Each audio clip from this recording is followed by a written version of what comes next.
This project encapsulates my own cultural relativity as I am subject to my own cultural biography, and this project demonstrates my wide variety of subjective perspectives shaped by my personal acculturation. First is a photo of the Montana Big Sky and the Missouri River. Great Falls, Montana is a place where I have grown up my whole life. The state of Montana and city of Great Falls holds a dear place in my heart. Because Montana is considered to be in the northwest region of the country, regional dialects have influenced my use of paralanguage, kinesics, and ultimately my language dialect. An example of paralanguage that may not be familiar with people in the South includes saying guys instead of y'all to refer to a group of people. Even though I have been living in the South close to 3 years now, I still find myself saying guys. People from the South will look at me with a strange look if they are not familiar with my regional dialect. However, I have acknowledged a shift in my language process and paralanguage. Because I have been attending college in the Southeast, I do say y'all more often than I would like to admit. In regards to kinesics, I commonly speak with my hands and have apparent facial expression when communicating. I believe this is due to watching my parents speak with their hands all of my life, but it could also be because it is common for people in Montana to speak with gestures. Sapir and Worf believe that languages influence the way we think. Throughout my life experience, I argue this is true because the way society works and thinks in Montana compared to North Carolina is much different. This could in part be due to the different ways we communicate using different dialects and kinesics in different regions. I value language and effective communication, which is why this presentation will be displayed with both words and a voiceover. I believe that hearing and seeing keywords is the most efficient way to portray a message. During this presentation, you will hear my voice, which will exemplify my variation in language, such as lexicon, syntax, semantics, and especially my phonetics. This picture illustrates a combine on our family ranch in Montana. Our ranch has shaped who I am as a person. I grew up 1 hour away from our ranch that I visit as frequently as possible. Since we own the property that we farm, we have our own entitlement to the land we use. This is a place where we procure our own wheat, barley, etc., demonstrating my ties to a specific foodway, which is agriculture. Using agriculture, my family has benefited from our own development of food that we eat at the dinner table and also sell to buyers. These buyers use our crops and also benefit from our foodway, representing how agriculture is generally market-based. Agriculture involves larger populations. For example, my family is not only benefiting from our use of machinery such as a combine, but other people in our capitalist system are benefiting as well. Agriculture is also a factor that contributes to my family and my sedentary lifestyle, although this may not be the most sustainable option according to Jared Diamond. Diamond claims that agriculture was the worst mistake in the history of the human race because agriculture created class division, slavery, and diseases. However, I have experienced agriculture firsthand as an extremely useful mean of a foodway. Agriculture has shaped my beliefs about food choices I make on a daily basis as well as my preference for a sedentary life. This picture of my house symbolizes many working parts to my functional family machine, such as the subsistence strategies, common domestic chores, and marriage behaviors. Our subsistence strategies include gathering food from surrounding markets and grocery stores. In our household, we procure this food that we gather. Some domestic chores that take place in the house are housekeeping and taking care of the dogs. This home is an example of a neo-local post-marital residence where my parents both relocated to a new city and neighborhood after their marriage. I agree with Kuntz when she refutes the idea of a traditional family. I would not describe my household as a traditional family because it has only been my parents and myself growing up under this roof. However, I have two much older siblings from my father's previous marriage who live in other houses in other neighborhoods in Great Falls. Growing up in this home, food subsistence, specific chores, and a neo-local marriage has become a part of what I believe to be normal and will carry out these behaviors into. Globalization indisputably circulates throughout my life on many different levels. The circulation of wine throughout my family is the most prominent form of globalization that has affected my personhood. My father is a major wine collector and has collected wines from around the world, including France, Italy, Argentina, Chile, and numerous bottles from the United States. Globalization allows our family to have access to consumer goods like wine. However, following Luck's message in Daybreak Before Dawn, I argue that globalization does create an increased sense of inner disconnectedness. For example, when I drink wine in public with friends who are not familiar or as educated in the wine business, I find myself not drinking the wine at the table because I prefer wine from places that I have been consuming wine from for years. My friends do not understand the difference of high end quality wine, and that in itself creates disconnectedness on a global and social scale. Again, following Luck's argument that globalization initiates social inequalities, wine has the ability to create social inequity. I have access to wine from many different parts of the globe, while others do not have any access and may not even understand the nuances of drinking wine. This does create a social disparity between the upper class, middle class, and lower class, all due to globalization. Fortunately, the socioeconomic class I have grown up in is upper middle class. The resources I have had access to my whole life has shaped my life perspectives and personhood. Such resources I have utilized the majority of my life are included in this photograph, such as an unlimited amount of books, my own laptop computer, and an iPhone. Belonging to this class, I have been exposed to a lot and have been able to learn about the world from an ethnocentric perspective. Until this class, I did not realize my views were ethnocentric at all. However, after some self-evaluating, I will now take advantage of my resources, but not without acknowledgement of social and class inequalities. Sapolsky provides a valid example for such class inequalities. His findings suggest a correlation between lower socioeconomic status and poor health outcomes. Because I have belonged to the upper middle class, I have had access to the best and most current healthcare in our society. Good health due to access to the best healthcare has allowed me to utilize my resources. This picture of my family shows my father, mother, brother, sister, and the many dogs in my family.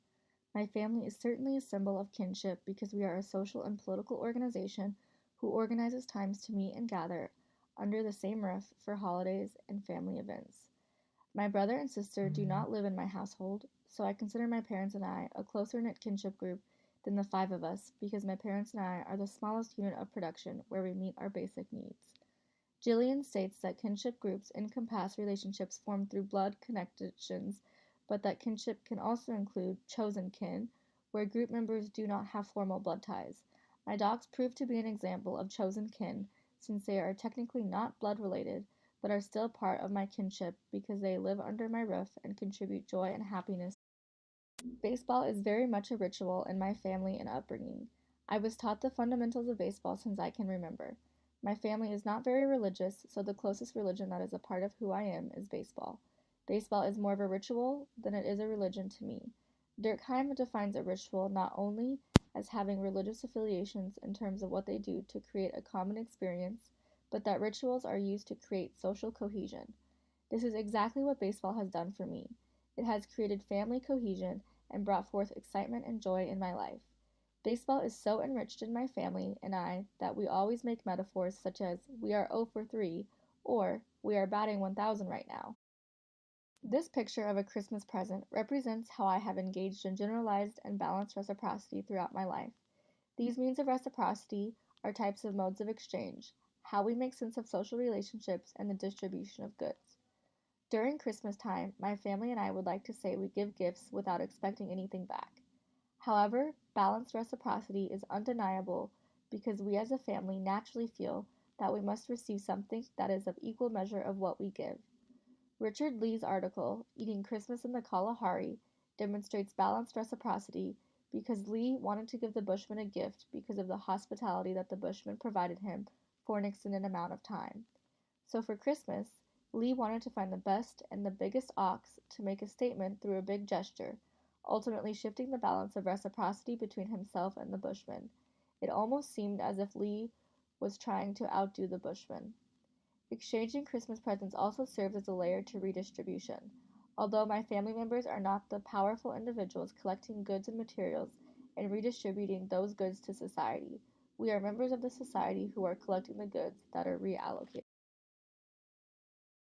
Capitalism in the United States has inevitably shaped my personality and choices I make on a daily basis. This photo of my personal closet depicts everything from expensive dresses and casual jeans to high heel shoes and flip flops.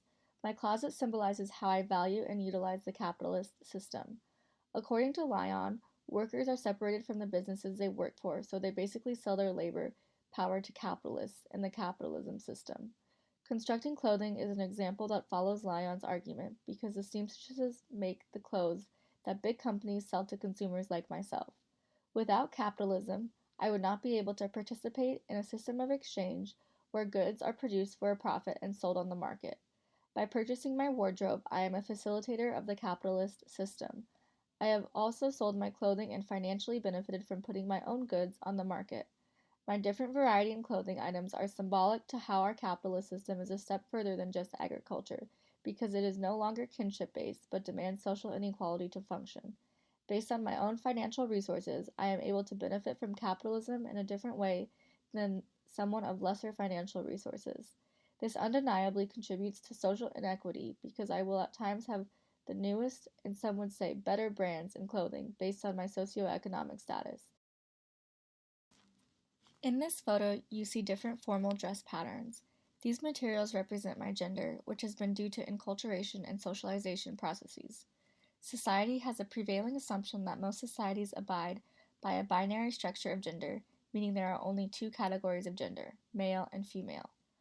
Erla extrapolates on the female gender dichotomy in her article Measuring Up to Barbie, where she provides numerous examples about Barbie following strictly female societal roles and her skinny, long legged physique.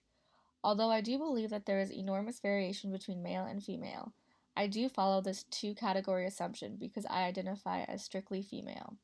Not only do I identify as female, I follow the so called girly characteristics of a socially constructed female, which is why I chose to take a picture of my fancy dresses from past proms in high school. My gender is very much a cultural phenomenon because the way I have grown up with my family and friends have contributed to my femininity. For example, my mother exposed me to dance as a young girl. Dance has been a meaningful part of my whole life only because my mother decided to place me in dance for my own joy. But it is important to note that placing your daughter in dance class as a child is a culturally and socially accepted norm that follows the female gender dichotomy. This picture shows my high heel boot with my boyfriend's cowboy boots. These shoes are both shoes that we commonly wear on a daily basis and also when we are together. The shoes side by side symbolize the power dynamic in our relationship. Although society has constructed the ideology that the male in the relationship is the primary breadwinner while the female is the homemaker, I refute this claim. According to Muk Hopadhyay, women are capable of offering economic contributions to society based on power, prestige, and autonomy, shifting from the patriarchal cultural model of family. Within our relationship, we share the power. For an example, my boyfriend does not always pay when we go out to dinner. I will pay as much as he does. Our family cultures have shaped many of both of our values in regards to power in our relationship. We share equal power while still respecting each other's expertise in different subjects because our families and society have instilled this power dynamic in our minds.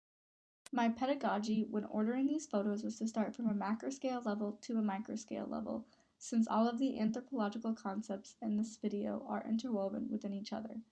For example, under the Montana Big Sky is agriculture, which represents my primary foodway, and also under the Big Sky is my house that represents my household. Within my household is the wine cellar, symbolizing globalization, books and technology that show my class, and my kinship in the form of my family. And then within my family is our belief system of baseball and practices of reciprocity. Lastly, within my capitalist closet, you can identify my gender through my dresses and my power relationship through my shoes.